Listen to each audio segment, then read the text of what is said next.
July കുറച്ചൊക്കെ ആയിരിക്കും.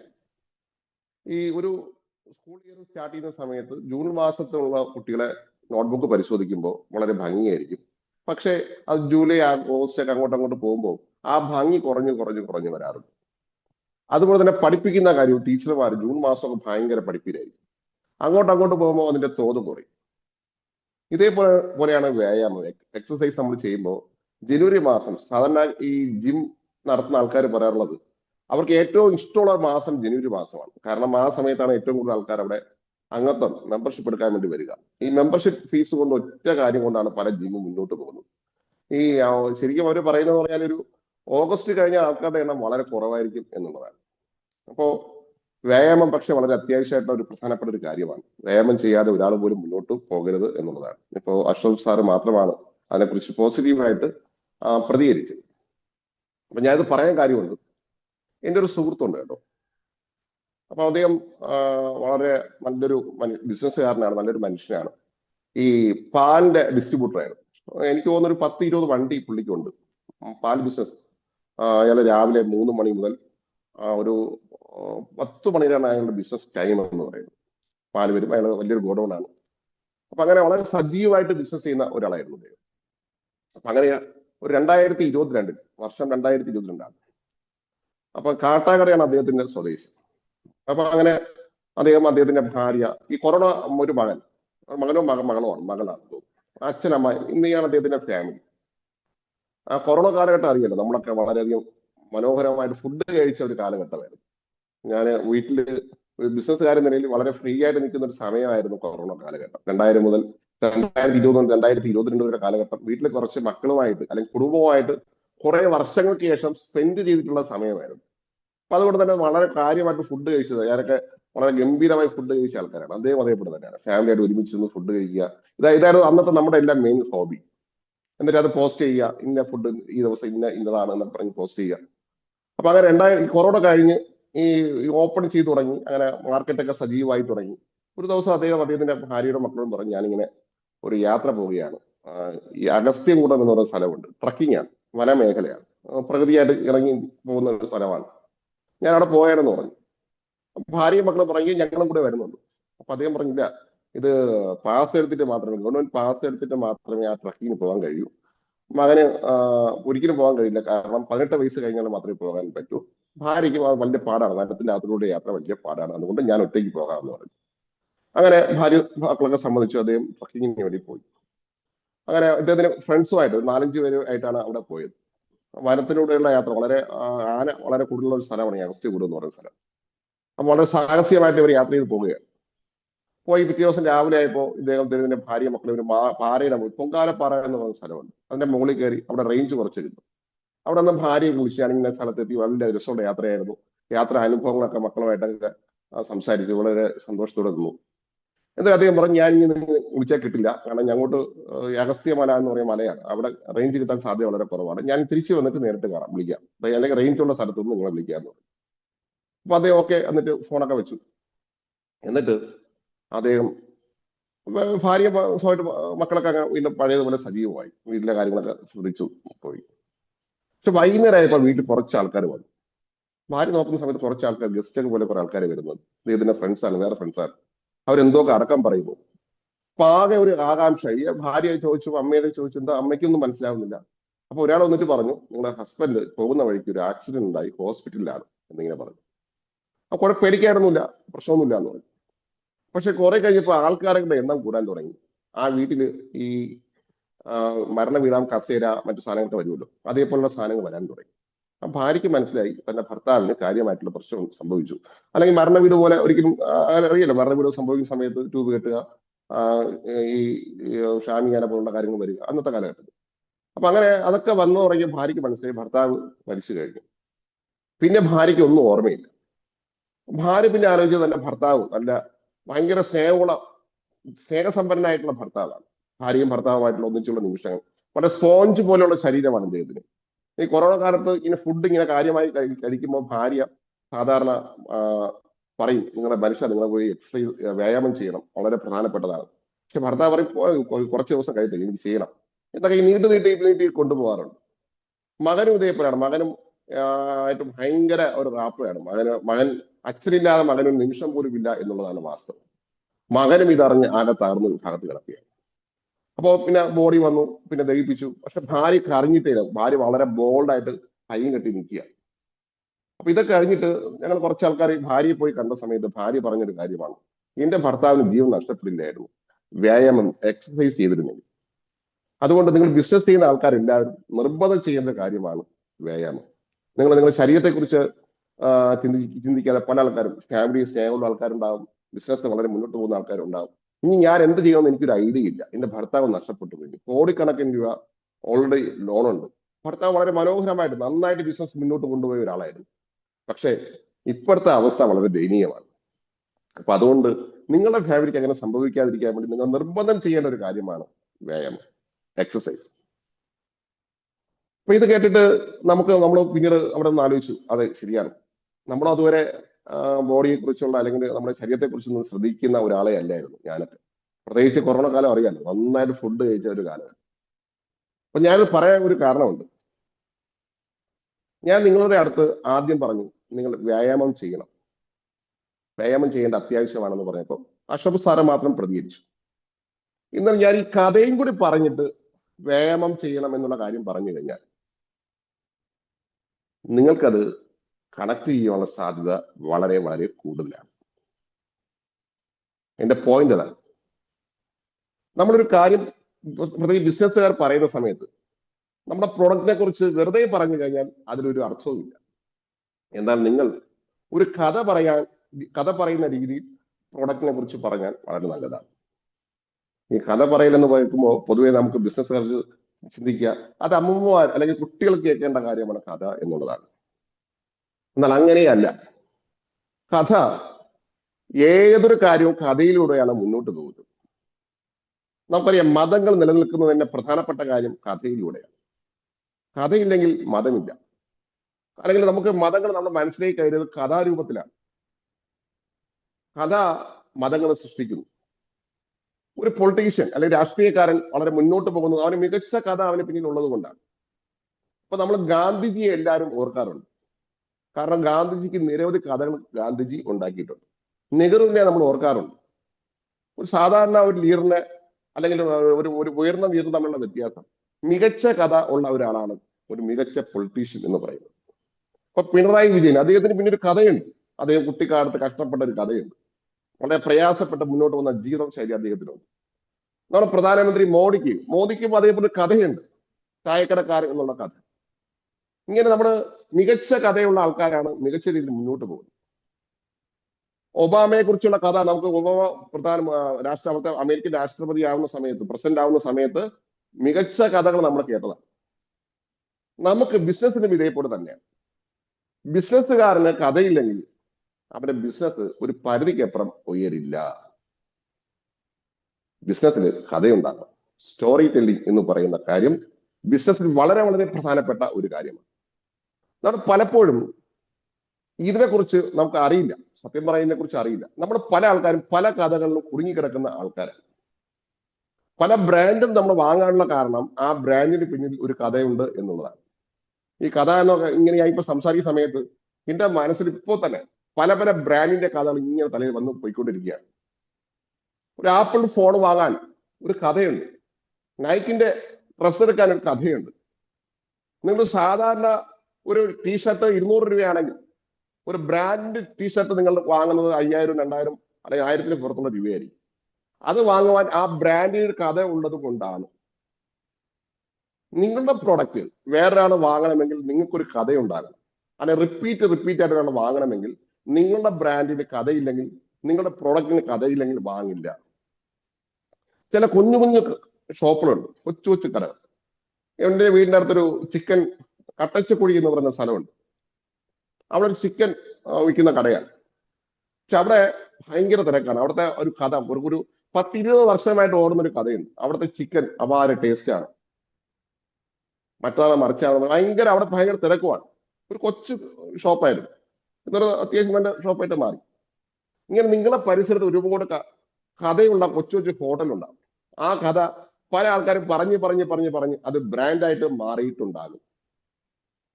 നമ്മുടെ സ്ഥാപനത്തിന് മികച്ച കഥകൾ കൊണ്ടുവരാൻ കഴിഞ്ഞാൽ നമ്മുടെ ജീവിതം വേറെ ലെവലായിട്ട് മാറി, നമ്മുടെ ബിസിനസ് വേറെ ലെവലായിട്ട് മാറി. കഥകൾ ഉണ്ടാക്കേണ്ട രണ്ട് തരത്തിലുണ്ട്. ഒന്ന് സെൽഫ് ബ്രാൻഡിങ്ങിന് വേണ്ടിയുള്ള നമ്മളെ കുറിച്ചുള്ള കഥകളും നമ്മുടെ പ്രോഡക്റ്റിനെ കുറിച്ചുള്ള കഥകൾ. ഇത് രണ്ടും കൂടി ചേരുമ്പോഴാണ് മികച്ച കഥയായിട്ട് മാറുക. ഇപ്പോ അദാനിയെ കുറിച്ചുള്ള കഥയുണ്ട്, അംബാനിയെ കുറിച്ചുള്ള കഥകളുണ്ട്, അതോടൊപ്പം തന്നെ അവരുടെ പ്രോഡക്റ്റിനെ കുറിച്ചുള്ള കഥകളുമുണ്ട്. ടാറ്റ, വേറൊന്നും നമ്മൾ ചിന്തിക്കില്ല. ടാറ്റ എന്ന് പറഞ്ഞ സ്ഥാപനത്തിന് അതിന്റെ ഓണറിനെ കുറിച്ചുള്ള നിരവധി കഥകളുണ്ട്. ആ കഥയാണ് നമുക്ക് വളരെ വേഗത്തിൽ ആ പ്രോഡക്റ്റ് വാങ്ങാൻ നമ്മളെ ആകർഷിപ്പിക്കുന്ന കാര്യം. ഇങ്ങനെ നമ്മുടെ പ്രൊഡക്റ്റിന് കഥകളുണ്ടെങ്കിൽ അതുകൊണ്ടുള്ള നിരവധി ഗുണങ്ങൾ നമുക്കുണ്ട്. അത് നമുക്കൊന്ന് വിശദമായി പരിശോധിക്കാം. നമ്മുടെ പ്രൊഡക്റ്റിന് കഥകൾ എങ്ങനെ ഉണ്ടാക്കാം, നമുക്ക് എങ്ങനെ കഥകൾ സൃഷ്ടിക്കാം എന്നതിനെ കുറിച്ചുള്ള ഒരു ക്ലാസ് ആണ്. എന്നതിനെ കുറിച്ചുള്ള ചില കാര്യങ്ങളാണ് ഞാൻ നിങ്ങളുടെ അടുത്ത് പറയാൻ ഉദ്ദേശിക്കുന്നത്. ആമുഖമായിട്ട് പറയട്ടെ, നിങ്ങൾക്ക് കഥ എന്ന് പറയുന്നതിനെ കുറിച്ച് നിങ്ങളുടെ പ്രൊഡക്റ്റിന് എന്തെങ്കിലും കഥയുണ്ടോ? നിങ്ങൾക്ക് എന്തെങ്കിലും കഥ നിങ്ങൾ ഉണ്ടോ? ഇല്ലാത്ത ആരും തന്നെ ഉണ്ടാകില്ല, എല്ലാവർക്കും ഉണ്ടാകും. നിങ്ങളത് പറയുന്നുണ്ടോ? കഥ, നിങ്ങൾക്കുണ്ടാവുന്ന സ്റ്റോറി, നിങ്ങളുടെ അനുഭവങ്ങൾ, നിങ്ങളുടെ ബെസ്റ്റ് ആൻഡ് എക്സ്പീരിയൻസ് നിങ്ങൾ മറ്റുള്ളവരുമായി ഷെയർ ചെയ്യുന്നുണ്ടോ എന്നുള്ളതാണ് ആദ്യത്തെ ചോദ്യം. ഷെയർ ചെയ്യാൻ കഴിഞ്ഞില്ലെങ്കിൽ നിങ്ങളുടെ കഥ വേറെ ആരും അറിയാതെ അത് ഈ ലോകത്തിൽ നഷ്ടപ്പെടുന്ന ഒരു അവസ്ഥയുണ്ടാകും. ചിലപ്പോൾ മികച്ച അനുഭവങ്ങൾ നിങ്ങൾക്കുണ്ടാകും. ഈ അനുഭവങ്ങൾ നിങ്ങൾ മറ്റുള്ളവർ പറഞ്ഞില്ലെങ്കിൽ ആ അനുഭവം കൊണ്ട് വെറും വേസ്റ്റ് ആയിട്ട് പോകും. അല്ലെങ്കിൽ നിങ്ങൾ തന്നെ, ഈ ദൃശ്യം സിനിമയിൽ പറഞ്ഞ പോലെ, നിങ്ങൾ തന്നെ ഒടുങ്ങി അടങ്ങി പോകും. അതെങ്ങനെ പുറത്തേക്ക് വിടാം, ഇതൊക്കെ നമുക്കൊന്ന് വിശദമായി ഒന്ന് പരിശോധിക്കാം. ഇതിനെക്കുറിച്ച് എന്തെങ്കിലും നിങ്ങളുടെ ഏതെങ്കിലും കഥ നിങ്ങൾക്ക് ഉണ്ടെങ്കിൽ, ആർക്കെങ്കിലും പറയാനുണ്ടെങ്കിൽ ഒരു 2-3 മിനിറ്റ് എടുത്ത് കൊണ്ടുപോകണമെങ്കിൽ നമുക്കിവിടെ ആദ്യം പറഞ്ഞു തുടങ്ങാം. നിങ്ങളുടെ കഥ ആദ്യം പറയട്ടെ.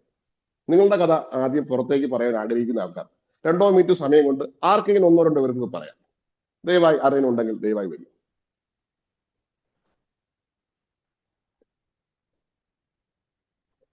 പ്രശാന്ത് ഉദ്ദേശിച്ചത് കഥയായിട്ട് വേണോ, അല്ല ഒരു അനുഭവം പറയണോ? അനുഭവം കഥയാണല്ലോ സാർ, അനുഭവമാണ് സ്റ്റോറി. എന്നാ ഞാൻ പെട്ടെന്ന് 2 മിനിറ്റല്ലേ ഉള്ളൂ. ഞാന് മൗറീഷ്യസില് എന്റെ സ്പീഡ് ഗവർണർ വിൽക്കാൻ പോകുക.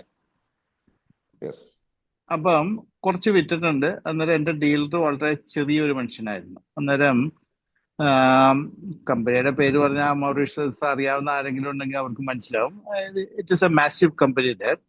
അവിടുന്ന് ഒരു എക്സിക്യൂട്ടീവ് ഡയറക്ടർ വിളിക്കുക, പുള്ളിക്ക് നേരിട്ട് വേണമെന്ന്.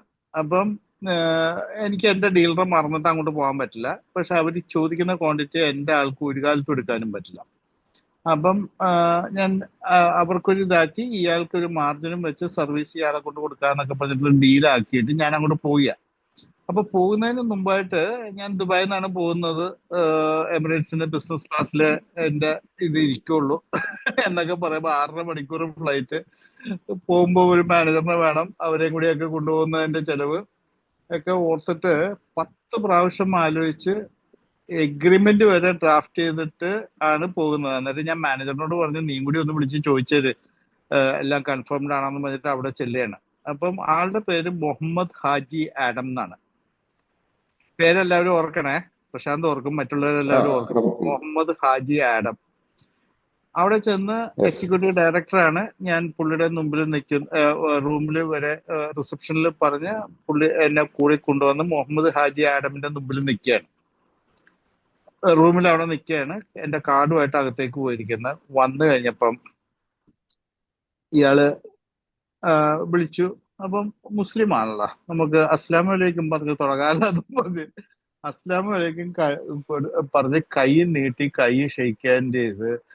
എന്റെ പൊന്ന് പ്രശാന്ത്, ഞാൻ ഇരുന്നിട്ടില്ല. ഇരുന്ന് തുടങ്ങിയിട്ട് എന്റെ ആസനം കസേരയിൽ തട്ടിയിട്ടില്ല. അപ്പൊ അയാൾ ചോദിക്കാണേ എന്തിനാ വന്നതെന്ന്. മനസ്സിലായില്ലേ? അതൊരു വല്ലാത്ത അനുഭവമായിരുന്നു. പക്ഷെ ദൈവം സഹായിച്ച് അവിടെ വെച്ചിട്ടൊരു മറുപടി കിട്ടി. ഞാൻ ചോദിച്ച്, നിങ്ങളാണോ മുഹമ്മദ് ഹാജി ആഡം എന്ന് ചോദിച്ചു. അതെ. ഇന്നലെ നമ്മൾ സംസാരിച്ച് വിലയൊക്കെ ആക്കി എഗ്രിമെന്റിന്റെ ഡ്രാഫ്റ്റ് അയച്ചിട്ടുണ്ടോ? ശരിയാണ്. എന്റെ മാനേജർ നിങ്ങളോട് സംസാരിച്ച് നിങ്ങൾ സമ്മതിച്ചാണോ? ആ, എല്ലാം ശരിയാണ്. പക്ഷെ എനിക്കിപ്പോ വേണ്ട. എനിക്കിപ്പോ വേണ്ട. എന്ത് പറയാ? അപ്പൊ എന്റെ വായി തോന്നിയത് പറയാണ്ട് ഇതാണ് ഞാൻ ചോദിച്ചേ, ഇവിടെ MD ഉണ്ടോന്ന് ചോദിച്ചു. ഉണ്ടെന്ന് പറഞ്ഞു. അപ്പൊ തന്നെ മറ്റേ സെക്രട്ടറിനെ വിളിച്ചിട്ട് എന്നെ കൂട്ടിയിട്ട് MD അടുത്തേക്ക് പോവുകയാണ്. MD പേരെന്താന്നറിയാ? സ്വാലെ രാംജനെ. ഏ ആ. അപ്പൊ ഞാൻ പറഞ്ഞു നിങ്ങളുടെ ED പറഞ്ഞിട്ട് ഞാൻ വന്നത്. എന്നിട്ട് പുള്ളി ഇപ്പം അല്ല ഞങ്ങക്ക് വേണമല്ലോ അത്, മനസ്സിലായില്ലേ? അങ്ങനെ പറഞ്ഞ് അപ്പൊ ചോദിച്ചു എങ്ങനെയാ അപ്പൊ എഗ്രിമെന്റ് കൊണ്ടുവന്നിട്ടുണ്ട്. ഇന്നലെ കൊണ്ടുവന്നതല്ലേ എഗ്രിമെന്റ് ഒപ്പിടുന്നൊക്കെ പറഞ്ഞ് ഒപ്പിട്ട് പേയ്മെന്റും ട്രിഗർ ചെയ്ത്. അപ്പൊ ചോദിച്ചു വാട്ട്സ് എ പ്ലാൻ എന്ന് ചോദിച്ചു. ഞാൻ പറഞ്ഞു I am planning to go tomorrow. ചിലപ്പം പേയ്മെന്റ് ഇന്ന് പോയാൽ ഇന്ന് തന്നെ കിട്ടും, അല്ലെങ്കിൽ നാളെ കിട്ടുള്ളൂ. ഞാൻ പറഞ്ഞു I don't mind staying back for one more day. Millions of ഡോളേഴ്സിന്റെ ഓർഡറാ. അപ്പൊ മതിയെന്നും പറഞ്ഞ് ഇതാക്കിയേ. അപ്പൊ ഫുഡ് എന്ത് വേണമെന്ന് ചോദിച്ചപ്പോ ഞാൻ പറഞ്ഞു ഇവിടുത്തെ ലോക്കൽ ഫുഡ് മതി എന്ന് പറഞ്ഞു. പുള്ളി അങ്ങനെ നല്ലൊരു ഫുഡും ഒക്കെ അറേഞ്ച് ചെയ്ത്. ഇത് കഴിഞ്ഞ് സാധനങ്ങളൊക്കെ പോയി ഹാപ്പിയായി. പക്ഷെ ഇവൻ ഉടക്കാം. ആര്? മുഹമ്മദ് ഹാജി ആഡം ഉടക്കാണ്. പുള്ളി ഇങ്ങനെ എന്തെങ്കിലും കംപ്ലൈന്റ് പറയും. നമ്മളുടെ SOP അനുസരിച്ച് അത് കറക്റ്റ് ചെയ്യാതെ പിന്നെ അടുത്ത മുന്നോട്ട് പോകില്ല. നമ്മൾ കറക്റ്റ് ചെയ്യും, പക്ഷെ അവൻ കറക്റ്റ് ചെയ്തെന്ന് പറയില്ല. അപ്പോഴത്തേക്ക് രണ്ടാമത്തെ ഓർഡറിന്റെ സമയമായി. അന്നേരം പോയപ്പോഴത്തേക്കുണ്ടല്ല നമ്മൾ പിന്നെ ED കാണൂലല്ലോ, നേരെ MD അല്ലേ കാണുള്ളൂ. അങ്ങനെ MD കണ്ട് ഇതൊക്കെ ആക്കി ഫുഡ് ചോദിച്ചപ്പോൾ നമ്മൾ കഴിഞ്ഞ പ്രാവശ്യത്തെ ഫുഡ് തന്നെ മതി എന്ന് പറഞ്ഞാൽ അങ്ങനെ നിൽക്കുക. അപ്പം കുറച്ചും കൂടി നമ്മൾ റിലാക്സ്ഡ് ആയപ്പോഴത്തേക്ക് ഞാൻ ചോദിച്ചേ ഹൗ അബൌട്ട് യുവർ അപ്പൊ അടുത്ത ഓർഡർ തന്നെ SOP എല്ലാം ക്ലിയർ ചെയ്ത് അടുത്ത ഓർഡർ തന്നു കഴിഞ്ഞപ്പോ ഞാൻ ചോദിച്ചു ഹൗ അബൌട്ട് യുവർ ഫാമിലി എന്ന് ചോദിച്ചു. അപ്പൊ I have 2 daughters. The elder one is married to Muhammad Haji Adam എന്ന്. ഇയാള് സ്വാലെ രാംജന എന്ന് പറഞ്ഞപ്പോ ഞാൻ വേറെ ഏതോ വർഗമാണെന്നാ വിചാരിച്ചത്. എന്റെ അമ്മോ, ജീവിതത്തില് മുഖത്ത് ചോരയും വെള്ളവും ഇല്ലാതെ നിന്ന ഒരു നിമിഷമായിരുന്നു. അന്ന് മുതല് മുഹമ്മദ് ഹാജി ആഡം എന്റെ ക്ലോസ് ഫ്രണ്ടാ. ഇപ്പൊ കഴിഞ്ഞ ദിവസം ന്യൂ ഇയറിനൊക്കെ വിളിച്ചിട്ട് എപ്പോഴാ ഇങ്ങോട്ട് വരുന്നതെന്നൊക്കെ ചോദിച്ചിട്ട് ഭയങ്കര സന്തോഷമായിരുന്നു. ഞാൻ പറയുന്നത് ഒരു വല്ലാത്തൊരു അനുഭവമായിരുന്നു. അന്ന് എന്റെ മാനേജർ അന്ന് അവർക്കും മനസ്സിലാകുന്നില്ല മുഹമ്മദ് ഹാജി ആഡവും സ്വാലെ രാംജനയും. പിന്നെ ഞാൻ അതിനെപ്പറ്റി പഠിച്ചപ്പോഴാണ് അറിയുന്നത് അങ്ങനത്തെ പേരുകൾ മൗറീഷ്യസ് ലോക്കൽസിന്റെ. മറ്റത് ഫ്രഞ്ച് കോളനി ആയിരുന്നപ്പോൾ ഉള്ളവരാണ്. ഇവര് കുറച്ച് ബ്ലാക്കിഷ് ആയിരിക്കും, മറ്റവര് വൈറ്റിഷ് ആയിരിക്കും. എന്റെ അമ്മോ, എന്റെ ജീവിതത്തിൽ മറക്കാൻ പറ്റാത്ത ഒരു അനുഭവമാണ്. പേര് കേട്ടിട്ട് ഒരാളെ ജഡ്ജ് ചെയ്യാൻ പാടില്ല എന്നതാണ് ആണ് ഇത്. ഇനി പേര് പറയാം, UBS എന്ന് പറഞ്ഞാൽ മൗറീഷ്യസിലെ കംപ്ലീറ്റ് ബസ് അവരാ ഹാൻഡിൽ ചെയ്യുന്നത്. കംപ്ലീറ്റ് ബസ് സർവീസ് അവരാണ് ഹാൻഡിൽ ചെയ്യുന്നത്. പക്ഷെ എനിക്കൊരു ഭയങ്കര പ്രൗഡായിട്ട് തോന്നിയത് ഒരു 3 ആഴ്ച മുമ്പേ, കഴിഞ്ഞ 10 കൊല്ലമായിട്ട് ഞങ്ങള് വല്ല ന്യൂ ഇയർ ഗ്രീറ്റിംഗ്സ് അങ്ങനെയൊക്കെ അയക്കുന്ന ഒരു ഇതേ ഉള്ളൂ. ഒരു മാസം മുമ്പേ പുള്ളി കേരളത്തിന്റെ ഒരു ഡോക്യുമെന്ററി കണ്ടപ്പം എന്നെ ഓർത്തെന്നും പറഞ്ഞിട്ട് അങ്ങേരെ എന്നെ വിളിച്ചു. അപ്പം ഞാൻ പറഞ്ഞു വരുന്നത്, നമ്മുടെ പ്രോഡക്റ്റ് നല്ലതാണെങ്കിൽ നമ്മൾ 10 കൊല്ലം കഴിഞ്ഞാലും കേരളം എന്ന് കേട്ടാൽ പോലും നമ്മൾ ഓർക്കൂന്ന് പറയും. ഇതൊരു നല്ലൊരു എക്സ്പീരിയൻസ് ആണ് സാറിനെ സംബന്ധിച്ച്. പക്ഷെ ഞാൻ എന്റെ ചോദ്യം, സാറിത് എത്ര ആൾക്കാരുടെ അടുത്ത് കമ്മ്യൂണിക്കേറ്റ് ചെയ്തിട്ടുണ്ട്? കാരണം നമ്മൾ ഇതേപോലുള്ള സംഭവങ്ങൾ നമ്മുടെ ജീവിതത്തിൽ ഒരുപാട് നമുക്ക് പോസിറ്റീവ് സംഭവങ്ങൾ ഉണ്ടാകും. ഈ സംഭവം ലോകം അറിഞ്ഞില്ലെങ്കിൽ നമ്മളിലൂടെ നഷ്ടപ്പെടുകയാണ്. നമ്മൾ കഴിഞ്ഞ പിന്നെ അടുത്താരും കേൾക്കില്ല. ഞാന് എന്റെ ആദ്യത്തെ പ്രസന്റേഷനില് ഞങ്ങളുടെ 1924 മുതലുള്ള ഒരു ചരിത്രം പറയാറുണ്ടായിരുന്നു. ഇപ്പൊ എല്ലാവരും അറിഞ്ഞെന്ന് പറയുമ്പോഴത്തേക്ക് ഇപ്പോഴത്തെ ഞങ്ങളുടെ പ്രൊഫഷനിൽ അത് കാണുന്നില്ല.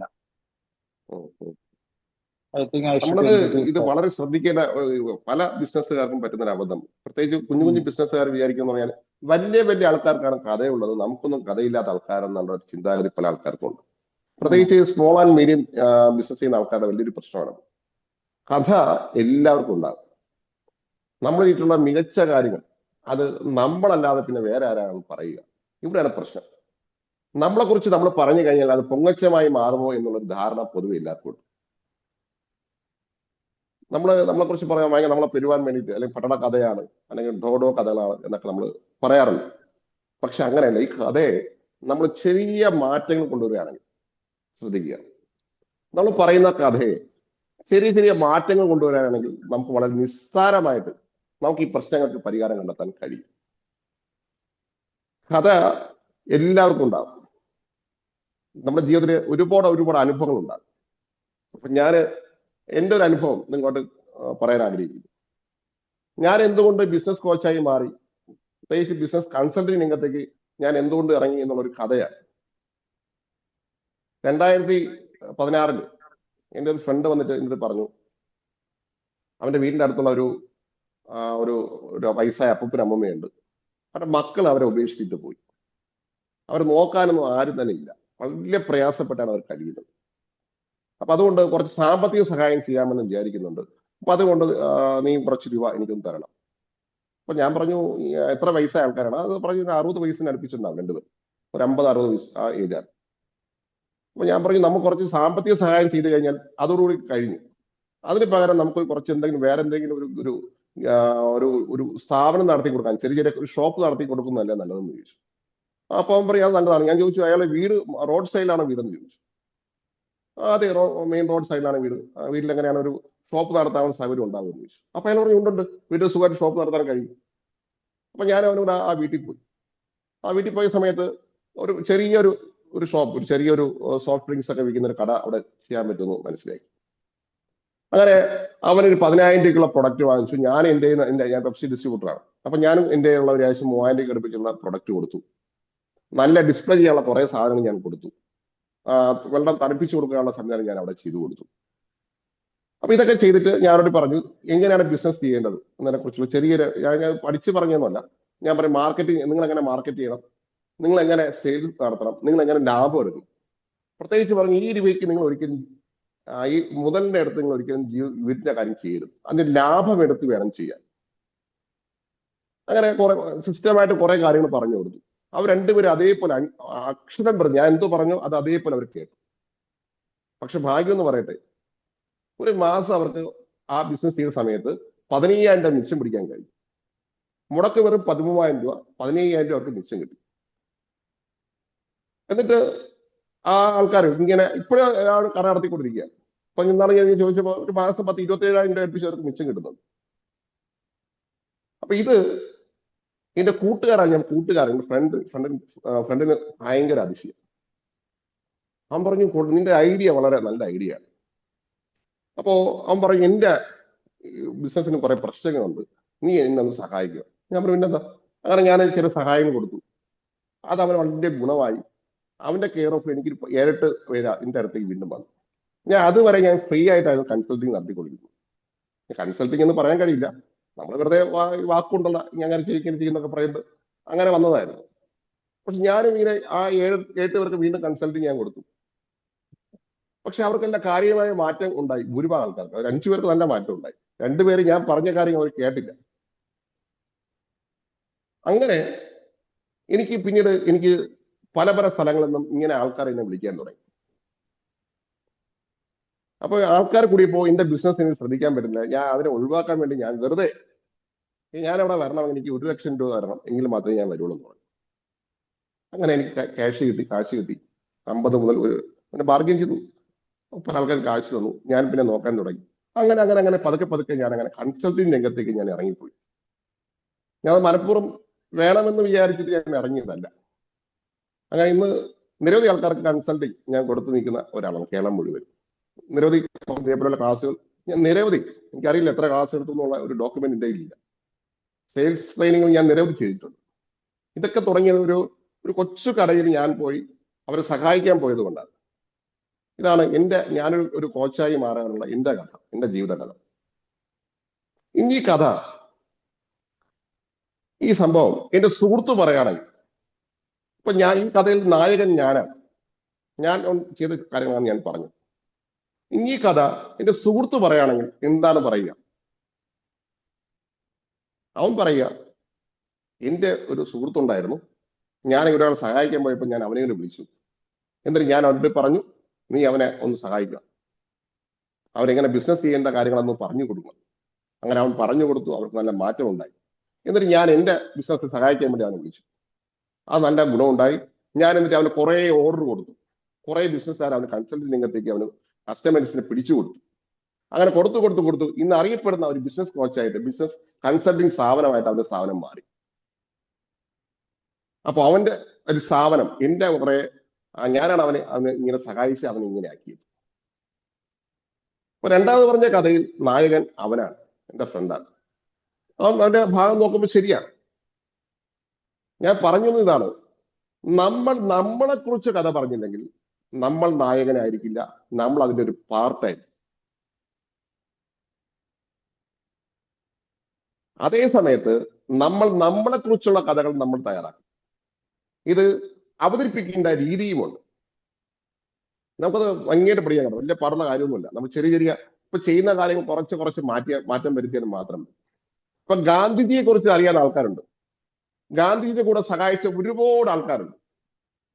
ഗാന്ധിജിയെക്കാളും വലിയ പ്രാധാന്യം നടത്തിയ, അല്ലെങ്കിൽ ഗാന്ധിജിയെ പോലെ തന്നെ സ്വന്തം അതിനേക്കാളും വളരെ പ്രയാസപ്പെട്ട ഒരുപാട് ആൾക്കാരുണ്ടാവും. പക്ഷെ ഗാന്ധിജിയെ ഓർക്കാനുള്ള കാരണം ഗാന്ധിജിക്ക് സ്വന്തമായൊരു പുസ്തകം ഗാന്ധിജി എഴുതിക്കൊണ്ടാണ്. നെഹ്റുവിനെ ഓർക്കാൻ കഴിയും. നെഹ്റു അന്ന് നല്ല എഴുതുന്ന ശീലമുണ്ട്.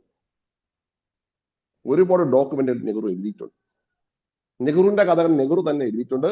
ഗാന്ധിജിയുടെ കഥ ഗാന്ധിജി തന്നെ എഴുതിയിട്ടുണ്ട്. സുഭാഷ് ചന്ദ്രബോസിന്റെ കഥ സുഭാഷ് ചന്ദ്രബോസ് എഴുതിയിട്ടില്ല. നമ്മളെ കുറിച്ച് ഡോക്യുമെന്റ് ചെയ്തില്ലെങ്കിൽ നമ്മളെ സഹായിക്കാൻ ഒരാളും വരില്ല. നിങ്ങൾ ചരിത്രം ബാക്കിൽ എടുത്ത് നോക്കിയാൽ ആരൊക്കെ മഹാനായിട്ടുണ്ട്, അവരെ കുറിച്ചുള്ള കഥ അവരെഴുതുകയോ അവരെ വേണ്ടപ്പെട്ട ആൾക്കാരോ എഴുതപ്പെട്ടതോ ആയിരിക്കും. അങ്ങനെ എഴുതിയെങ്കിൽ മാത്രമേ, അങ്ങനെ പറഞ്ഞെങ്കിൽ മാത്രമേ നമ്മളെ കഥയ്ക്ക് പ്രാധാന്യം ഉണ്ടാകുകയുള്ളൂ. അപ്പൊ ഞാൻ എന്റെ കഥ പറഞ്ഞു, ഞാൻ നിങ്ങളുടെ അടുത്ത് പറഞ്ഞു. ഇത് ഡോക്യുമെന്റ് ചെയ്തില്ലെങ്കിൽ നോ രക്ഷ, ഒരു കാര്യമില്ല, അതിനൊരു പ്രാധാന്യവും ഇല്ല. അപ്പൊ നമ്മുടെ കഥ നമ്മളത് പറയണം. ആദ്യം നമ്മൾ പറയണം. നമുക്ക് അവിടെ ഒരു നാണക്കേടും വിചാരിക്കരുത്. നമ്മൾ പറഞ്ഞുകൊണ്ടേയിരിക്കുക ഒരു നാൾ പക്ഷെ ഒരു ഒറ്റ കണ്ടീഷൻ, പറയുന്ന കഥ സത്യസന്ധമായിരിക്കണം. ഒരു കാരണവശാലും ഇല്ലാത്ത കഥ ഉണ്ടാക്കി പറഞ്ഞു കഴിഞ്ഞാൽ നമുക്ക് പരനാൾ കള്ളൻ ഒരു നാൾ തെളിയുമെന്ന് പറയുന്ന പോലെ പ്രശ്നമുണ്ടാകും. നമ്മുടെ കഥയ്ക്ക് സത്യസന്ധത ഉണ്ടായിക്കഴിഞ്ഞാൽ, ഞാൻ ഈ പറയുന്ന ചില കാര്യങ്ങൾ പറയുന്നു. ഈ കഥ പറച്ചിൽ ഒരു 10-40 പ്ലോട്ടുണ്ട്. 10-40 തരത്തിൽ വ്യത്യസ്തമായിട്ട് നമുക്ക് പറയാൻ കഴിയും. അതിന് നമുക്ക് കസ്റ്റമറിനെ വളരെയധികം സന്തോഷിപ്പിക്കാൻ കഴിയുന്ന, അല്ലെങ്കിൽ കസ്റ്റമറെ വിശ്വസിപ്പിക്കാൻ കഴിയുന്ന, കസ്റ്റമറെ ആകർഷിപ്പിക്കാൻ പറയുന്ന കഥ ഒരു പ്ലോട്ടാണ് ഇന്ന് ഞാൻ നിങ്ങൾക്ക് പറയാൻ പോകുന്നത്. എങ്ങനെ പറയാം? നിങ്ങൾ കഥ പറയുമ്പോൾ എങ്ങനെ കഥ കണ്ടെത്താം എന്ന് ഞാൻ രണ്ടാമത് പറഞ്ഞു തരാം. കഥ പറയുന്ന സമയത്ത് ആദ്യം ചെയ്യേണ്ട കാര്യമാണ്, അതിനൊരു ഡേറ്റ് ഉണ്ടാകണം, ഒരു പ്ലേസ് ഉണ്ടാകണം. നിങ്ങളുടെ സംഭവം, നിങ്ങളുടെ ജീവിതത്തിൽ ഉണ്ടാകുന്ന കസ്റ്റമറുടെ അനുഭവങ്ങൾ ഒരു ഡേറ്റും ഒരു സ്ഥലവും വെച്ച് പറയണം. എന്തിനാണെന്ന് ചോദിച്ചു കഴിഞ്ഞാൽ, നമ്മൾ കഥ സ്റ്റാർട്ട് ചെയ്യുന്ന സമയത്ത് പ്ലെയിൻ ആയിട്ട് നമ്മൾ സ്റ്റാർട്ട് ചെയ്യും. അത് ഞാനിങ്ങനെ 2015, 2016, അപ്പൊ നിങ്ങളുടെ ഭാവന നേരെ 2016 പോകും. പിന്നെ ഒരു സ്ഥലം പറയുന്ന സമയത്ത് നിങ്ങളുടെ ബ്രെയിൻ നേരെ ആ സ്ഥലത്തേക്ക് പോകും. തിരുവനന്തപുരം. ഞാൻ തിരുവനന്തപുരം എന്ന് പറഞ്ഞാൽ നിങ്ങളുടെ മനസ്സിൽ തിരുവനന്തപുരം എത്തിക്കഴിഞ്ഞു. നമ്മൾ അറിയാം, പണ്ട് പല കഥകളും, പണ്ട് ഒരു കാട്ടിൽ, പണ്ട് ഒരു നഗരത്തിൽ.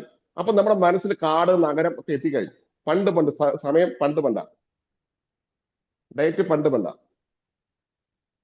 ഇതേപോലെ നിങ്ങൾ പറയുന്ന ഒരു കഥയ്ക്ക് ആദ്യം ഡേറ്റ് ഉണ്ടാകണം, രണ്ടാമത് അതിന് സ്ഥലം ഉണ്ടാകണം. സ്ഥലം ഒന്ന് ഡേറ്റ്, രണ്ടാമത് സ്ഥലം. നിങ്ങൾ ഏത് സംഭവം പറഞ്ഞാലും, നേരത്തെ പറഞ്ഞു, അഷ്റഫ് സാറ് പറഞ്ഞു, സംഭവം പറയാം. ആ സംഭവത്തിന് ഡേറ്റും പ്ലേസും ചേർന്ന് കഴിഞ്ഞാൽ കഥയായി. ഇതാണ് സംഭവവും കഥയും തമ്മിലുള്ള ഏക വ്യത്യാസം. ഓക്കെ. അടുത്ത മൂന്നാമത്തെ കാര്യമാണ്, ഇതിനൊരു ഹീറോ ഉണ്ടാകണം, ഒരു നായകൻ ഉണ്ടാകണം. നായകൻ. അപ്പൊ ശരിക്കും നമ്മളാണ് നായകൻ? അല്ല. നമ്മുടെ ഉൽപ്പന്നം വിൽക്കുന്ന ഒരു ആളാണെങ്കിൽ നായകൻ കസ്റ്റമറിനെ പോലെയുള്ള ഒരാളായിരിക്കും. ശ്രദ്ധിക്കണം, ഞാനിപ്പോ ഈ പ്ലോട്ടിൽ പറയുന്നത് എങ്ങനെ നമ്മളെ പ്രോഡക്റ്റ് ഇങ്ങനെ വിൽക്കാം എന്നുള്ളതാണ്. അപ്പൊ ആവശ്യക്കാരൻ കസ്റ്റമറാണ്. കസ്റ്റമറിന്റെ സ്വഭാവമുള്ള ഹീറോ ഉണ്ടാകണം എന്നുള്ളതാണ് മൂന്നാമത്തെ കാര്യം. നമ്മുടെ മുന്നിൽ വരുന്ന കസ്റ്റമർക്ക് അനുയോജ്യമായ ഹീറോ, അവന്റെ സ്വഭാവ വൈശിഷ്ട്യമുള്ള, അവന്റെ ആവശ്യമുള്ള ഒരു ഹീറോ അവിടെ ഉണ്ടാക്കണം.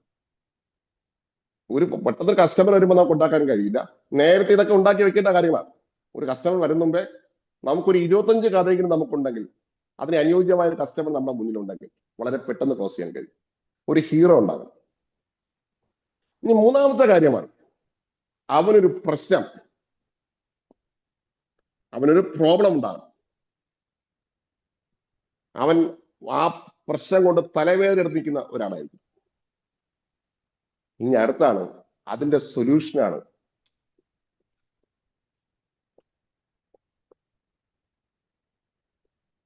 അതിന്റെ സൊല്യൂഷൻ നിങ്ങളുടെ പ്രോഡക്റ്റ് ആയിരിക്കും. ആ പ്രശ്നത്തിന് പരിഹാരം നിങ്ങളുടെ പ്രോഡക്റ്റ് ആണെങ്കിൽ കഥ ഈസ് പെർഫെക്റ്റ്. ശ്രദ്ധിക്കുക. എന്നിട്ട് അത് ഉപയോഗിച്ചുകൊണ്ട് അതിന് പരിഹാരം കണ്ടെത്തി കഴിഞ്ഞാൽ ദയറ്റ്. ഇന്ന് മിക്ക സെയിൽസുകാരും ഈ ഒറ്റ കഥയിലൂടെ, എനിക്കറിയാവുന്ന ഒരുപാട് ആൾക്കാരുണ്ട്, ഒരു കുഞ്ഞു സ്റ്റോറി പറഞ്ഞുകൊണ്ട്, ഈ സ്റ്റോറി കേൾക്കുമ്പോൾ ഇതിനെ വരിച്ചു നീട്ടി വലിയ കഥയാക്കണമെന്നില്ല. ഞാൻ കൺസൾട്ടിങ് നടത്തുന്ന ഒരു മെഡിക്കൽ ഷോപ്പുണ്ട്. അപ്പൊ അവിടെ ഈ പ്രധാനമന്ത്രി ജൻ ഔഷധി എന്നാണ് എന്റെ പേര്. അങ്ങനെ ഒരു ഏതൊരു ഷോപ്പുള്ള ഒരു കസ്റ്റമറാണ്, എന്റെ കസ്റ്റമറാണ്. അപ്പൊ അവര് പറഞ്ഞൊരു കാര്യം എന്ന് പറയാൻ, പ്രൊഡക്റ്റുകൾ വാങ്ങിച്ചുകൊണ്ട് പോയിട്ട് ആരും തന്നെ അത് നല്ല ഗുണമുള്ള പ്രൊഡക്റ്റ് അല്ല എന്നാണ് എല്ലാവരും പറയുന്നത്. കാരണം മൊത്തത്തിലുള്ള മാർക്കറ്റിലുള്ള പ്രശ്നം ക്വാളിറ്റി ബേസ്ഡ് ഭയങ്കര ഇഷ്യൂ ആണ്. അപ്പൊ ഞാൻ പറഞ്ഞു, നമ്മൾ കൺസൾട്ടിങ്ങിന്റെ ഭാഗത്ത് ഞാൻ കൊടുത്തൊരു കാര്യം, നിങ്ങൾ വിൽക്കുമ്പോൾ ഒരു കഥയും കൂടെ ചേർത്ത് വിൽക്കണം. അപ്പോ അത് സ്റ്റാഫ് പറഞ്ഞു, സെയിൽസ് ട്രെയിനിങ്ങിനാണ് സ്റ്റാഫ്, അവിടെ നിൽക്കുന്ന ആ സ്റ്റാഫ് പറഞ്ഞു, അതങ്ങനെ കഥ പറയാം, ഒരാൾ വന്നിട്ട് പെട്ടെന്ന് വാങ്ങിച്ചുകൊണ്ട് പോയില്ല. ഞാൻ പറഞ്ഞ കഥ എന്ന് പറഞ്ഞാൽ ഇത്ര നീളത്തിലുള്ള പണ്ട് ഒരു രാജ്യത്ത് രാജാവ് ഉണ്ടായിരുന്നു എന്നുള്ള കഥയല്ല.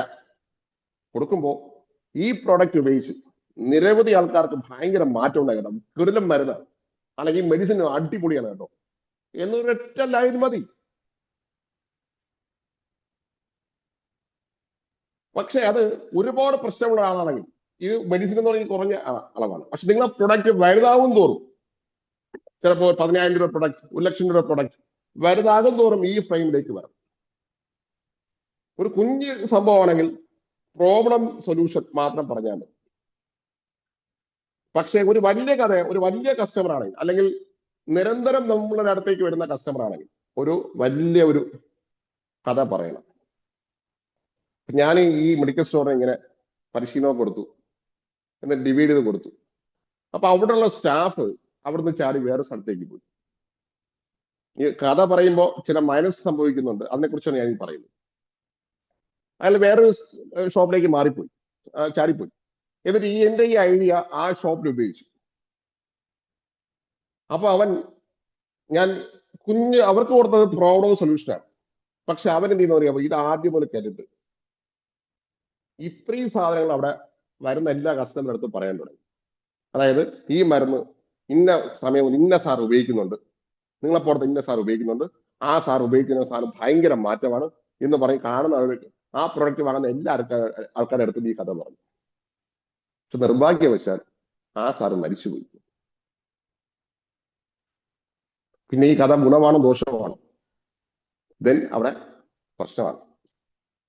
കഥ പറയുമ്പോൾ സത്യസന്ധത ഉണ്ടാകണം എന്ന് ഞാൻ ആദ്യം പറയാനുള്ള കാരണം ഇതാണ്. ഒരിക്കലും കള്ളക്കഥ, ഏച്ചു കെട്ടിയ കഥ പറയരുത്. പക്ഷേ സത്യസന്ധമായ കഥയാണ് നിങ്ങളെ പ്രോഡക്റ്റിനെ വിൽക്കാൻ പറ്റുന്ന ഏറ്റവും മികച്ച മാർഗമാണ് ഈ ഒറ്റ പ്ലോട്ട്. പ്രോബ്ലം സ്റ്റോറി എന്നാണ് ഇതിനെ പറയുക. ഈ പ്ലോട്ടിന്റെ പേര് പ്രോബ്ലം സ്റ്റോറി, ഒരു പ്രശ്നത്തിന് പരിഹാരമാകുന്ന സ്റ്റോറി.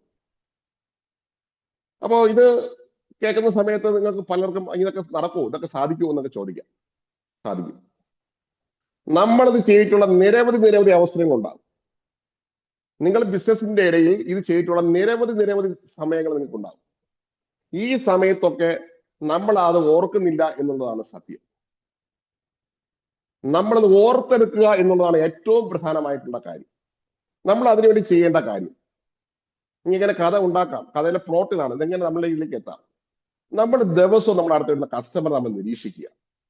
അവർ ഈ കാര്യങ്ങളെല്ലാം അവർക്കൊരു പ്രശ്നം പറയുന്നുണ്ടാവും. ആ പ്രശ്നത്തിന് സൊല്യൂഷൻ നിങ്ങൾ ഓൾറെഡി കൊടുത്തിട്ടുണ്ടാവും. അത് നിങ്ങൾ ദയവായി എഴുതി വയ്ക്കുക. നിങ്ങളുടെ പ്രശ്നം, നിങ്ങൾ ഹെൽത്ത് സ്ഥാപനം നടത്തുന്ന ഒരാളെന്ന് വിചാരിക്കും, അല്ലെങ്കിൽ സ്കൂൾ നടത്തുന്ന ആളെന്ന് വിചാരിക്കും. അപ്പോ പല ആൾക്കാരുടെയും പ്രശ്നങ്ങൾക്ക് പരിഹാരം നിങ്ങൾ ഓൾറെഡി കൊടുത്തിട്ടുണ്ടാകും. അത് ജെന്യൂൻ കേസാണെങ്കിൽ നിങ്ങൾക്ക് എന്തുകൊണ്ട് അത് പറഞ്ഞുകൂടാ കസ്റ്റമറുടെ അടുത്ത്? ഇത് ഇത്രയും പറയാൻ ഒരുപാട് സമയമൊന്നും വേണ്ട കേട്ടോ. ഒരു 15, 20, 30 സെക്കൻഡ് ഈ കഥ പറയാം. 30 സെക്കൻഡ് മതി ഇത്രയും പറയാം. ഇത് പറഞ്ഞു കഴിഞ്ഞാൽ, ഇതിലൂടെ പോയി കഴിഞ്ഞാൽ നിങ്ങൾക്ക് വളരെ വേഗത്തിൽ സെയിൽസ് വളരെ മുന്നോട്ട് കൊണ്ടുപോകും. ഇതിനെയാണ് NLP ടെക്നിക് എന്ന് പറയുന്നത്, ന്യൂറോ ലിംഗ്വിസ്റ്റിക് പ്രോഗ്രാം. നമ്മൾ NLP സെയിൽസ് മാസ്റ്ററി എന്നൊക്കെ പറഞ്ഞ് നമ്മൾ പഠിക്കാറുണ്ട്. ഇത്രയേ ഉള്ളൂ, ഇത്ര സാധനമേ ഉള്ളൂ.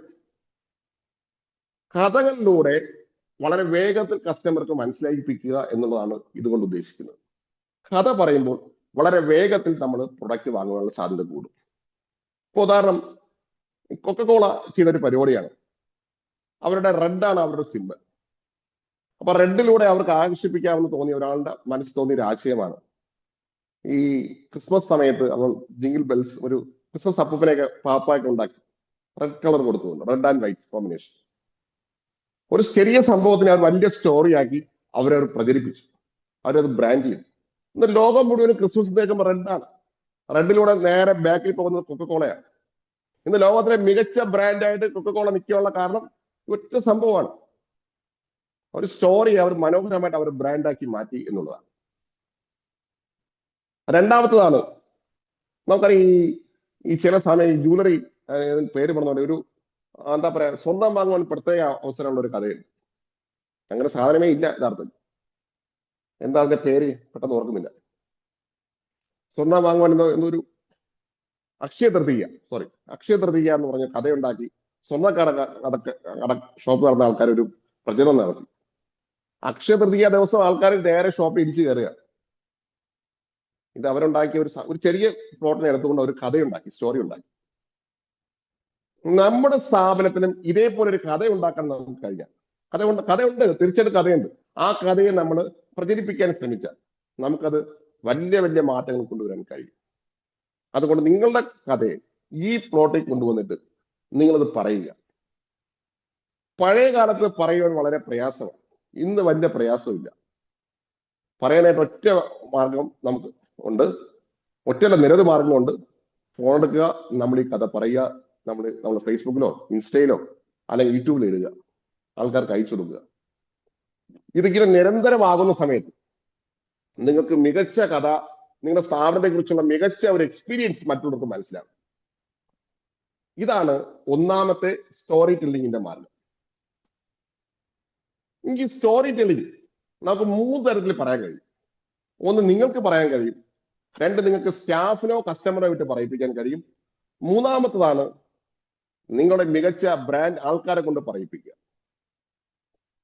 മികച്ച ആൾക്കാരെ കൊണ്ട്, അല്ലെങ്കിൽ മാർക്കറ്റ് സമൂഹത്തിൽ അറിയപ്പെടുന്ന ആൾക്കാരെ കൊണ്ട് പറയിപ്പിക്കുക. ഇതില് ഏറ്റവും മികച്ച മാർഗം ഏതെന്ന് ചോദിച്ചാൽ മൂന്നാമത്തെ മാർഗമാണ്. മികച്ച ഒരു ബ്രാൻഡിനെ കൊണ്ട് പറയിപ്പിക്കുക. നമ്മൾ ഇൻഫ്ലുവൻസർ എന്ന് പറയാറുണ്ട്, അവരെ കൊണ്ട് പറയിപ്പിക്കുന്നതാണ് ഏറ്റവും മികച്ച മാർഗം. അതിൽ ഏറ്റവും മികച്ച മാർഗമാണ് നിങ്ങളൊരു ഇൻഫ്ലുവൻസറായിട്ട് മാറുക എന്നുള്ളത്. നിങ്ങളൊരു ബ്രാൻഡായിട്ട് മാറിക്കഴിഞ്ഞാൽ ഇത് ഭയങ്കര എളുപ്പമാണ്. ഇത് നമുക്ക് വിശദമായി പഠിക്കേണ്ട ഒരു സംഭവമാണ്. ഞാൻ ഈ പറഞ്ഞത് കൊച്ചു കാര്യമാണെങ്കിൽ ഇത് വലിയ വലിയ പ്രാക്ടീസ് ചെയ്താൽ മാത്രമേ ഇത് കിട്ടൂ. നിങ്ങൾ നിങ്ങളുടെ അനുഭവം എഴുതി വെക്കൂ. കസ്റ്റമർ ഒന്ന് സംസാരിച്ചിട്ട് പ്രൊഡക്റ്റ് വാങ്ങിച്ചിട്ട് പോകുമ്പോൾ ഓരോ കഥ അവിടെ ജനിക്കുകയാണ്. നിങ്ങൾ അടുത്ത് വന്ന ഒരു കസ്റ്റമർ ഒന്ന് പ്രൊഡക്റ്റ് വാങ്ങുന്നു, അയാളടുത്ത് സംസാരിക്കൂ. അയാൾക്കൊരു കഥ, അയാളുടെ ഒരു പ്രശ്നം നിങ്ങൾ പരിഹരിച്ച് വിട്ട ഉറപ്പായിട്ട് വിട്ടിരിക്കും. അത് നിങ്ങൾ പറയുവാനും കൂടി പഠിക്കുക ഈ ഫ്രെയിമിൽ. അത് അവരെ വിട്ട് പറയിപ്പിക്കുക എങ്കിൽ വീണ്ടും കുറച്ചുകൂടി നന്നായി. ഇനി വരുന്ന ആളൊരു ബ്രാൻഡാണെങ്കിൽ അവരെ വിട്ട് പറയിപ്പിച്ച് അതൊരു വീഡിയോ ആക്കി മാറ്റി പ്രചരിപ്പിക്കുക. ഇത്രയേ ഉള്ളൂ. നമ്മുടെ അടുത്ത് നിരവധി ബ്രാൻഡുകൾ നമ്മുടെ അടുത്ത് വരുന്നുണ്ടാകും. നമ്മൾ അതൊന്നും ഉപയോഗിക്കാത്തത് കൊണ്ടാണ് നമ്മൾ ഒരു ബിസിനസ്സിൽ വളരുവാൻ സാധിക്കാതെ. ഇത് കേൾക്കുമ്പോൾ ചിലപ്പോൾ ഇതൊക്കെ സാധിക്കുമോ എന്ന് ചോദിക്കും. സാധിക്കും. സാധിക്കണം. എങ്കിൽ മാത്രമാണ് നമുക്ക് ബിസിനസ്സുമായിട്ട് നമുക്ക് മുന്നോട്ട് പോകാൻ സാധിക്കും. കാരണം ബിസിനസ് അടുത്ത ലെവലിലേക്ക് വളർത്തണമെങ്കിൽ ഇത് ചെയ്തേ പറ്റൂ. സ്റ്റോറി ടെല്ലിംഗ് ഇത് ഒരു ചെറിയൊരു പ്ലോട്ടാണ്. ഇത് വളരെ വിശദമായിട്ട് വളരെ നമ്മൾ പഠിക്കേണ്ടത്, നമ്മൾ ചെയ്യേണ്ടത് ഒരു ബിസിനസ്സുകാരെ ചെയ്തിരിക്കണം. നമ്മൾ സെൽഫ് ബ്രാൻഡിങ് നമ്മൾ ചെയ്യണം, അതോടൊപ്പം തന്നെ നമ്മൾ ഷോപ്പിനും ബ്രാൻഡിങ് ചെയ്യണം. രണ്ടും ഒരേപോലെ കൊണ്ടുപോകേണ്ട കാര്യമാണ്. നമ്മളിൽ പലരും ഇത് ചെയ്യാറില്ല. അതാണ് നമ്മൾ ബിസിനസ് അടുത്ത ലെവലിലേക്ക് കൊണ്ടുപോകാൻ സാധിക്കാത്തത്. ഈ ബ്രാൻഡ് ഉണ്ടായി കഴിഞ്ഞാൽ നിങ്ങൾ പറയുന്ന എല്ലാവരും പെട്ടെന്ന് തന്നെ ബിസിനസ് ക്ലോസ് ചെയ്യാൻ സാധിക്കും. അതുകൊണ്ട് ബ്രാൻഡ് ഉണ്ടാക്കുവാൻ വേണ്ടി നിങ്ങൾ കഥകൾ നിങ്ങൾ പരിശീലിക്കൂ, കഥ പറയാൻ പഠിക്കൂ, നിങ്ങളുടെ ജീവിതത്തിനെ അടുത്ത ലെവലിലേക്ക് കൊണ്ടുപോകും. ഇതാണ് ഇതിനെക്കുറിച്ച് സ്റ്റോറി ടെല്ലിങ്ങിനെ കുറിച്ച് എനിക്ക് പറയാനുള്ളത്. ഇതൊരു 40 പുറത്തുള്ള പ്ലോട്ട് ഉണ്ട് കേട്ടോ. ഞാൻ വെറും ഒരു പ്ലോട്ടിനെ കുറിച്ച് പറഞ്ഞോളൂ. അപ്പൊ എനിക്ക് നിങ്ങളുടെ റിക്വസ്റ്റ് എന്ന് പറഞ്ഞാൽ നമ്മുടെ ഗ്രൂപ്പിൽ നിങ്ങളുടെ കഥ, അനുഭവ കഥ നിങ്ങൾ തയ്യാറാക്കി നമ്മുടെ ഗ്രൂപ്പിൽ അയച്ചു തരും. അപ്പൊ അതിൽ എന്തായാലും നമുക്ക് മാറ്റം വരുത്താനുണ്ടെങ്കിൽ നമ്മൾ ഇത് പറഞ്ഞ് കുറെ മാറ്റങ്ങൾ വരുത്തണം കേട്ടോ. നമ്മൾ ഗ്രൂപ്പിൽ ഇട്ടിട്ട് നമ്മൾ അല്ലെങ്കിൽ വേറെ ആളെ കാണിച്ച് എന്തൊക്കെ മാറ്റം വരുത്തണം അങ്ങനെ ഇട്ടിട്ട് നമ്മൾ പരിശീലിക്കേണ്ടത് വളരെ വളരെ അത്യാവശ്യമാണ്. അപ്പൊ അതിന് വേണ്ടിയിട്ട് നിങ്ങൾ ഓരോരുത്തരും നമ്മുടെ ഗ്രൂപ്പിൽ നിങ്ങളുടെ സ്റ്റോറി നിങ്ങൾ തയ്യാറാക്കി അയക്കും. അത് ആൾക്കാർ കാണട്ടെ, അത് നിങ്ങൾക്കൊരു പ്രാക്ടീസായി മാറട്ടെ എന്നുള്ളതാണ്.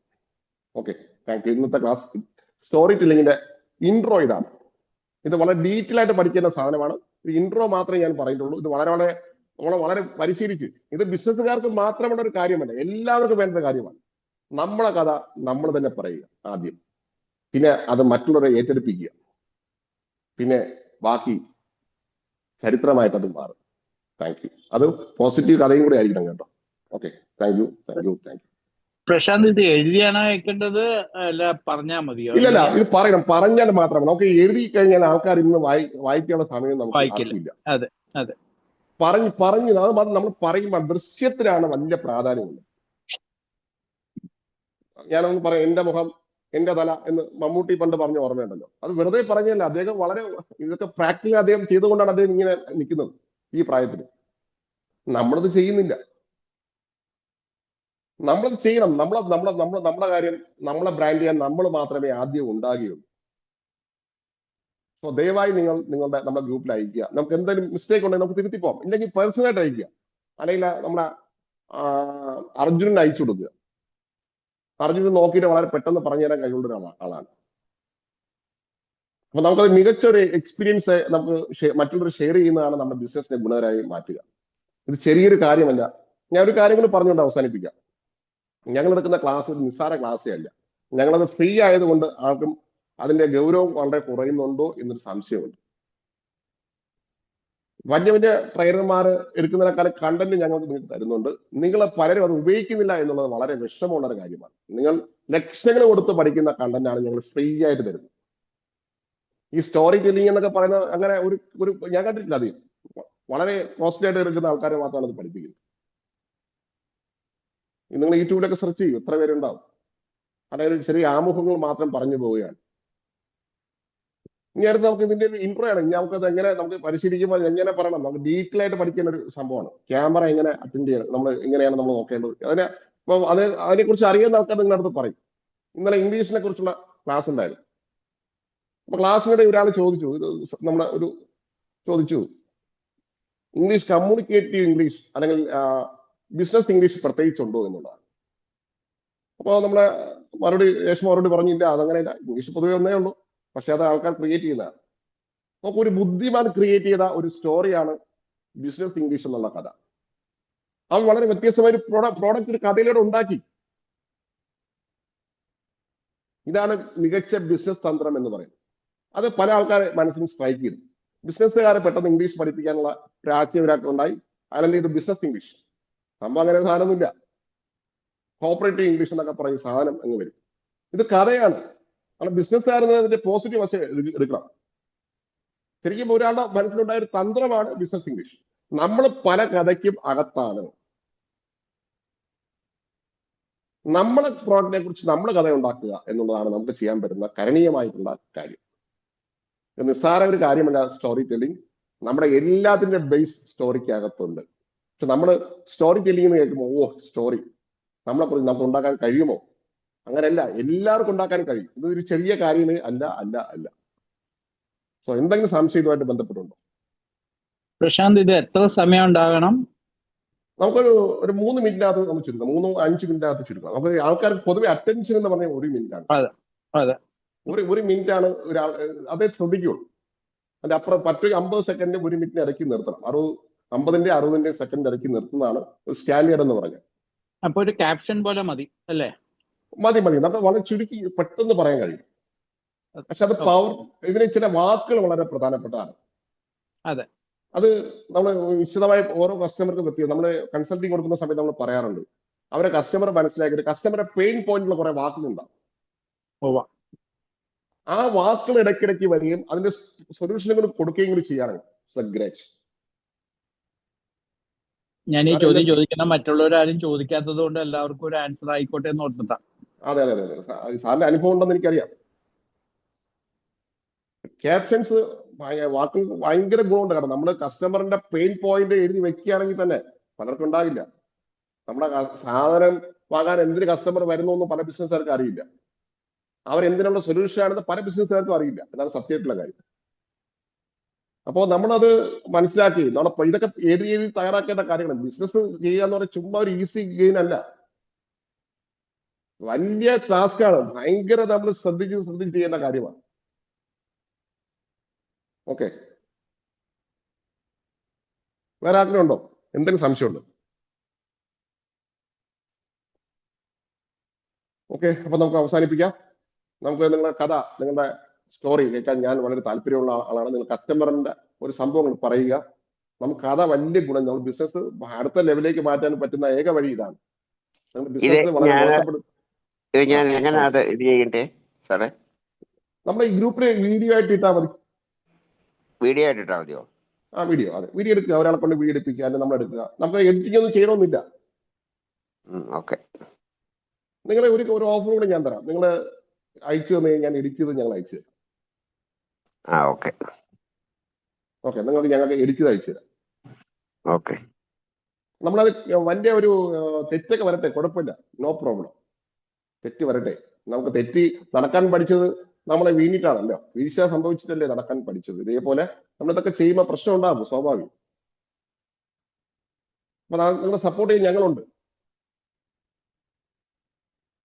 ഓക്കെ, വേറെ ആർക്കെങ്കിലും ഉണ്ടോ? ഈ കേരളത്തില് നമുക്ക് ഈ ലോജിസ്റ്റിക്കില് കൺസൾട്ടന്റ് ആയിട്ട് വർക്ക് ചെയ്യാൻ എത്രമാത്രം ഹോപ്പുണ്ട്? ലോജിസ്റ്റിക് എന്ന് പറഞ്ഞാൽ ഉണ്ട്. ഒരുപാട് നമുക്ക് ഒരുപാട് സാധ്യതയുള്ളതാണ്. കാരണം ഇനി അങ്ങോട്ട് പോകുന്ന സമയത്ത് ഏറ്റവും അധികം സാധ്യതയുള്ള, പ്രത്യേകിച്ച് വിഴിഞ്ഞം പോലുള്ള പ്രൊജക്ടുകൾ കേരളത്തിൽ വന്നുകൊണ്ടിരിക്കുകയാണ്. ഇതിന് ഒരുപാട് സാധ്യതയുണ്ട്. ഞാനൊരു കൺസൾട്ടന്റ് ആയിട്ട് വർക്ക് ചെയ്യുന്ന ആളാണ്. ഞാൻ ദുബായിൽ എനിക്കൊരു കമ്പനി ഉണ്ടായിരുന്നു. അതിപ്പോ ഞാനത് സ്റ്റോപ്പ് ചെയ്തു. കാര്യം ഞങ്ങൾ warehouse and racking system supply and installation ആയിരുന്നു. ഇപ്പോൾ അത് എക്സിക്യൂഷൻ ആൻഡ് സപ്ലൈ അത് നിർത്തിയിട്ട് കൺസൾട്ടന്റ് ആയിട്ട് വർക്ക് ചെയ്യുക. ഒരുപാട് സാധ്യതയുള്ള മേഖലയാണ്. ഇതിനകത്തൊരു കാര്യം പ്രധാനമായിട്ട് ശ്രദ്ധിക്കേണ്ടത്, പലരും വെയർഹൗസ് ഉണ്ടാക്കുന്നു. വെയർഹൗസ് ഉണ്ടാക്കി കഴിഞ്ഞിട്ട് അവർ ഹ്യൂജ് പൈസ ഇൻവെസ്റ്റ് ചെയ്ത് റാക്കിംഗ് അടിക്കുന്നു. പക്ഷെ അന്നേരമാണ് അവർക്ക് മനസ്സിലാകുന്നത് ഞാൻ ഉണ്ടാക്കിയ വെയർഹൗസ് തെറ്റിപ്പോയി എന്ന്. അങ്ങനെ മില്യൺസ് ലോസ് ആകുന്ന ഒരുപാട് കമ്പനി മിഡിൽ ഈസ്റ്റിലുണ്ട്. അപ്പം ഇപ്പോഴങ്ങനല്ല, അത് മാറി. ഇപ്പൊ എന്റെ വെയർഹൗസിന്റെ സിസ്റ്റമേ മാറി. സാറിപ്പോ പറഞ്ഞ സ്റ്റോറി ആക്കൂ. സാറ് പ്രോബ്ലം പറഞ്ഞു, ആ പ്രോബ്ലത്തിന് പരിഹാരവും ശരി നിർദ്ദേശിച്ചുകൊണ്ട് സാറ് പറയും. അതുണ്ട്. അത് പോലെ വേറെ അനേക സ്റ്റോറികളുണ്ട്. അതാണ് ഒരാൾക്ക് കുറഞ്ഞ 100 സ്റ്റോറി ഉണ്ടാവും. ഇത് ആളറിയണ്ടേ. സുഹൃത്തിന്റെ പേരെന്താ? എന്റെ പേര് ജെയിംസ് മാത്യു. എന്റെ പേര് അഷ്റഫ് എന്നാണ്. ഒന്ന് വിളിക്കൂ. എന്താന്ന് വെച്ച് കഴിഞ്ഞാൽ വിഴിഞ്ഞം ഒരു ഭയങ്കര ഓപ്പർച്യൂണിറ്റി തുറന്ന് തരുന്നൊരു അവസരമാണ്. ഇപ്പൊ പ്രശാന്ത് സാർ പറഞ്ഞല്ലേ, അവിടുത്തെ സിഇഒ എന്റെ ക്ലാസ്മേറ്റാ. നമുക്ക് എനിക്ക് ആദ്യം മനസ്സിലായിട്ട് വേണം പുള്ളിയോട് ഒന്ന് ഇൻട്രൊഡ്യൂസ് ചെയ്ത് തരാൻ. ആഫ്റ്റർ ആ that it is your baby. ആ ഓക്കെ നമുക്ക് അങ്ങോട്ടും ഇങ്ങോട്ടും ഒക്കെ പരസ്പരം ഉപയോഗപ്പെടണമല്ലോ. ആ അതെ ഓക്കെ അതെ അതെ. അപ്പൊ ഇതാണ് നിങ്ങൾ ചെയ്യുന്ന വർക്ക് ചെയ്യുന്ന മേഖല നിങ്ങൾ വീഡിയോ എടുത്തിട്ട്, കാരണം ഇതൊക്കെ വളരെ നമ്മുടെ കേരളത്തിലെ ഏറ്റവും അത്യാവശ്യമുള്ള സാധനം സാർ ഇപ്പം പറഞ്ഞ സാധനം ഇരിക്കുന്ന സൊല്യൂഷൻ. അല്ല അതിപ്പോ അവിടുത്തെ ഏറ്റവും വലിയ ബുദ്ധിമുട്ട് റോഡ് കണക്ഷൻ ഇല്ലായിരുന്നു എന്നുള്ളതാണ്. അത് കാരണം അതെ അതെ നമുക്കിപ്പോ ഇവിടുന്ന് ഒരു കണ്ടെയ്നർ അവിടെ പോയിട്ട് അയക്കാമെന്ന് പറയുന്ന പണി ഇതുവരെ തുടങ്ങിയിട്ടില്ല. ആക്ച്വലി പിന്നെ വിഴിഞ്ഞത്തൂന്ന് ഒരു ജോണി കുട്ടി എന്ന് പറയുന്ന ഒരു ആൾ ഒരു റിയൽ എസ്റ്റേറ്റ് ഡെവലപ്പർ എന്നെ വിളിച്ചായിരുന്നു. ഓ ആരോ നമ്പർ കൊടുത്ത്. കാര്യം പുള്ളി കുറച്ച് സ്ഥലം വാങ്ങിച്ചിട്ട് ഷെഡ് ഉണ്ടാക്കാനെ കൊണ്ട് പിന്നെ ഉള്ള പ്ലാൻ ആയിരുന്നു, ഫ്ലോട്ട് ആക്കി വിൽക്കാൻ. അന്നേരം ഓ പുള്ളി ഇടയ്ക്ക് കൊടുത്ത റോഡിന്റെ വീതി വളരെ കുറവായിരുന്നു. ഞാൻ പറഞ്ഞു 6 മീറ്റർ എങ്ങാണ്ട്. ഞാൻ പറഞ്ഞു 6 മീറ്ററിലൊന്നും 40 ഫീറ്റ് കണ്ടെയ്നർ വരികയോ ടേൺ ചെയ്ത് പോവുകയോ ഒന്നും ചെയ്യത്തില്ല. കുറഞ്ഞത് ഒരു 15 മീറ്ററെങ്കിലും കൊടുത്തേ പറ്റുള്ളൂ എന്ന് ഞാൻ പറഞ്ഞു. പിന്നെ അവരത് റീഷെഡ്യൂൾഡ് ചെയ്തു. പിന്നെ വെയർ ഹൗസിന്റെ എൻട്രൻസ്, പിന്നെ വെയർ ഹൗസിന്റെ ഹൈറ്റ്, ഇങ്ങനെയൊക്കെയുള്ള കാര്യങ്ങൾ പുള്ളിക്ക് ഞാൻ പറഞ്ഞു കൊടുത്തായിരുന്നു. പക്ഷെ അത് പ്രൈവറ്റ് പാർട്ടി എങ്ങാണ്ട, വിഴിഞ്ഞം പോർട്ടിനടുത്തെങ്ങാണ്ട് റിയൽ എസ്റ്റേറ്റ് ഡെവലപ്പ് ചെയ്യുന്ന ആൾക്കാർ. ഏതായാലും അവർ ഫ്ലോട്ട് മൊത്തം സാർ ഈ പറഞ്ഞ കാര്യം വിഴിഞ്ഞത്തിന് മാത്രമല്ല, ഞാനും ഡിസ്ട്രിബ്യൂട്ടർ എന്ന നിലയിൽ ഞാൻ പറയാണ്, നിരവധി ഗോഡൌൺ ഉണ്ടാക്കുന്ന ഒരു ഗോഡൌൺ ഉണ്ടാക്കുകയാണെങ്കിൽ ഒരുപാട് കാര്യങ്ങൾ ശ്രദ്ധിക്കണം. യെസ്, അത് ശ്രദ്ധിക്കണം. കാര്യം അത് ആദ്യമേ ഇത് രണ്ടാമത് ചെയ്യാനും കഴിയില്ല. ഒരു എക്സാമ്പിൾ ഞാൻ പറയാം. ദുബായിലെ ജബലാലിയിലെ റീബോക്കിന്റെ വെയർ ഹൗസ് ഉണ്ട്. ഒരു 25 വർഷം മുമ്പ് അവരതിന്റെ ഹൈറ്റ് 3.5 മീറ്ററാണ് ചെയ്തത്. 3 മീറ്റർ മാത്രമേ ഷെൽവിങ് ഫിറ്റ് ചെയ്യാൻ പറ്റുള്ളൂ. അവിടെ അവർക്ക് എക്സസ് സ്ഥലവും കിട്ടത്തില്ല. ഒടുവിൽ അവരെന്ത് ചെയ്തു, അതിന്റെ റൂഫ് ഇളക്കിയിട്ട് 6 മീറ്റർ 7 മീറ്റർ ആക്കി ഹൈറ്റായിട്ട് മാറ്റി. അന്നേരം അവർക്ക് ഡബിൾ ജോലി ചെയ്യേണ്ടി വന്നു. ആദ്യമേ ചെയ്തായിരുന്നെങ്കിൽ. റീബോക്കിന്റെ കാര്യമാണ് ഞാൻ ഈ പറയുന്നത്, ബ്രാൻഡിന്റെ കാര്യം പറയുന്നത്. ബ്രാൻഡിന്റെ കാര്യമായി പറയുന്നത്.